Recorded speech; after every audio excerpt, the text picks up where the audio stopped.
nimba wari ufite umuntu wawe wateze bisi mu gitondo yaragiye Gisenyi, shoferi aho yicara nawe sasa bariya ni abantu aho bari bicaye, aho ni abantu bari bicaye, yes, aho ni abantu bari bicaye.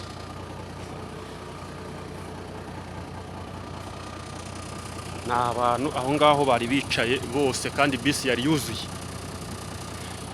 So nimba rero wari ufite umuntu wawe wateze bisi ya internationale mu gitondo,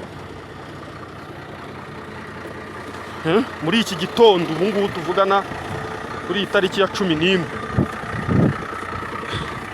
kwezi kwa kabiri, tangira umuhamagareho cyangwa se ubaza amakuru, ariko menya mbu amahirwe yo kumubona yo ni make kuko abantu bose bapfuye, hafi ya bose.